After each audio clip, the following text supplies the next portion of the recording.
Hi, Assalamualaikum warahmatullahi wabarakatuh. Welcome to my channel Home Cooking with Zainul. This video sponsored by BuyMode e-shopping app.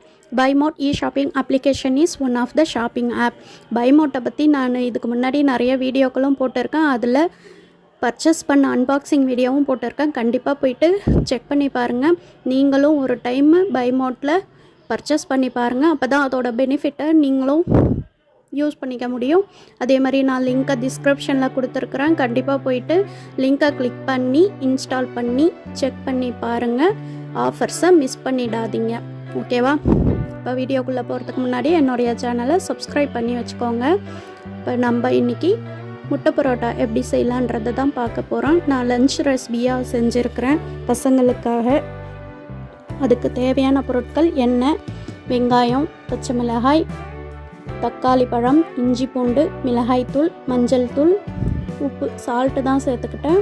Garam masala, கொத்தமல்லி தழை, 3 முட்டை எடுத்துக்கிட்டேன்.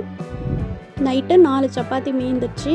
அதை காலையில் பசங்களுக்கு லஞ்சுக்கு கொடுத்துடலாம் அப்படின்னு சொல்லிட்டு குட்டி குட்டியாக பிச்சு போட்டு வச்சுக்கிட்டேன். அதுக்கப்புறம் இந்த சப்பாத்தி இன்னும் சூடாக சாப்பிடும்போது நமக்கு ரொம்பவே டேஸ்ட்டாக வாசமாக நல்லாயிருக்கும்.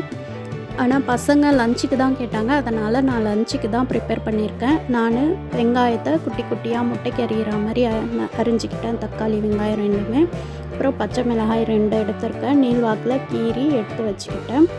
இஞ்சி பூண்டு தேவையான அளவுக்கு இஞ்சி பூண்டு. அதுக்கப்புறம் முட்டை 3 முட்டை எடுத்து வச்சுருக்கிறேன்.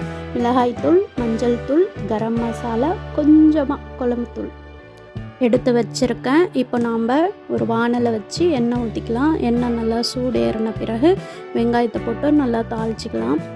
வெங்காயம் கூட சால்ட் போட்டு தாளிச்சிக்குவோம். தாளிச்சிக்கிட்டு கூட பச்சை மிளகாயும் சேர்த்துக்கலாம். வெங்காயம் கூடயே சேர்த்து தாளிக்கும் போது சீக்கிரமாக பச்சை மிளகாவும் வெந்துடும். இப்போ நல்லா பாதி பதத்துக்கு வெந்திருக்கு, வதங்கி வந்திருக்கு.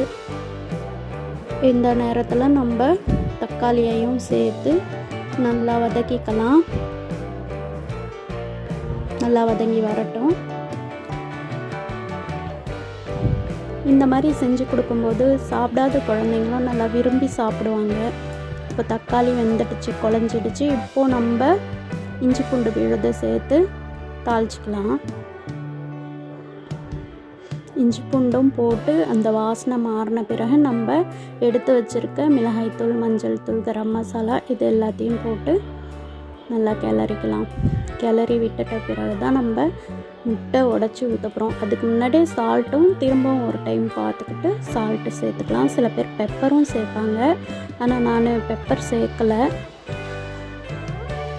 அது ஆப்ஷனல் தான், சேர்க்குறவங்க சேர்க்கலாம். இப்போ நான் 3 முட்டை இதில் உடச்சி ஊற்றிட்டு நல்லா கிளறி விட்டுக்கோங்க. முட்டை உடச்ச ஊற்றின பிறகு கிளறிக்கிட்டே இருக்கணும் கைவிடாமல், இல்லைன்னா அடி பிடிச்சிடும். அப்போ தான் நல்லா அந்த பொடி மாஸ் மாதிரி உதிரியாக வரணும். அந்த அளவுக்கு நம்ம கிளறி விட்டுக்கிட்டே இருக்கணும். கிளறி விட்டு அதுக்கப்புறமா நம்ம பிச்சு வச்சுருக்க சப்பாத்தியை கொட்டி நல்லா கிளறி விடணும். இப்படி செய்யும்போது சப்பாத்தியும் சாஃப்டாகிடும். காஞ்சிருக்கும் இல்லையா நைட்டில் சுட்டதுன்னும் போது, அந்த மாதிரி இருக்காது. நல்லா சாஃப்டாகிடும். சாப்பிட்றதுக்கு மிருதுவாக இருக்கும். குழந்தைங்க நல்லாவே விரும்பி சாப்பிடுவாங்க. இப்போ நான் நல்லா கிளறி விட்டேன். இப்போது கொத்தமல்லி தழையை போட்டு இறக்கிட வேண்டியது தான்.